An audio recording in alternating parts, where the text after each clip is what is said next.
میرا سوال یہ ہے کہ حج پر جانے والوں پر عرفات میں اللہ تعالیٰ کی رحمت عام ہوتی ہے، تو کیا دوسرے لوگوں پر جو حج نہ کر سکیں ان پر بھی اللہ تعالیٰ کی رحمت عام ہوتی ہے؟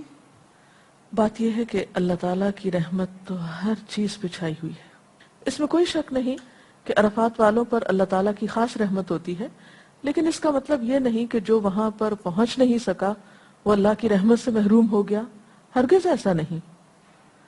اللہ تعالیٰ بندے کے ساتھ اس کے گمان کے مطابق ہوتا ہے۔ اللہ تعالیٰ ہماری صرف ظاہری حالت کو نہیں دیکھتا، وہ ہمارے دل کو بھی دیکھتا ہے کہ اس میں وہاں تک پہنچنے کی کتنی تڑپ تھی اور کس شخص کو کس مجبوری اور کس عذر نے روک لیا۔ وہ اپنی نیت اور اپنے شوق کے ساتھ وہاں ہے لیکن جسمانی طور پر یہاں ہے۔ ایسے میں جس کے اندر جتنی تڑپ ہوگی اتنا ہی وہ اللہ تعالیٰ کی رحمت کا مستحق ہوگا۔ اس سلسلے میں اس حدیث کو بھی یاد رکھیے جو آپ نے غزوہ تبوک کی واپسی پر صحابہ کرام سے فرمائی تھی۔ آپ نے فرمایا کہ کچھ لوگ ایسے ہیں کہ جو وادی بھی تم نے پار کی اور جو قدم بھی تم نے اللہ کے راستے میں اٹھایا، یعنی جہاد فی سبیل اللہ میں، کچھ لوگ ایسے ہیں جو تمہارے ساتھ نہیں تھے مگر اجر میں تمہارے ساتھ شریک رہے، ان کو عذر نے روک لیا تھا۔ وہ یہاں تک آنا چاہتے تھے لیکن کچھ ایسی مجبوریوں کی وجہ سے روک لیے گئے یا رک گئے کہ ان کے بس میں نہ تھا یہ سارا سفر۔ تو صرف ان کے شوق اور نیت اور ارادے کی وجہ سے انہیں بھی اجر میں شریک کرے گئے۔ اب دیکھیے کہ ایک اور حدیث سے بھی ہمیں یہ پتہ چلتا ہے کہ جب کوئی شخص کسی نیک عمل کا ارادہ کر لیتا ہے تو اللہ تعالیٰ اس کے لیے ایک نیکی لکھ دیتے ہیں صرف ارادے کی وجہ سے، اور اگر وہ عملاً کر لیتا ہے تو پھر جس کوالٹی کا عمل ہوتا ہے اتنے گنا اس کا اجر بڑھا دیا جاتا ہے۔ جی کوئی اور سوال؟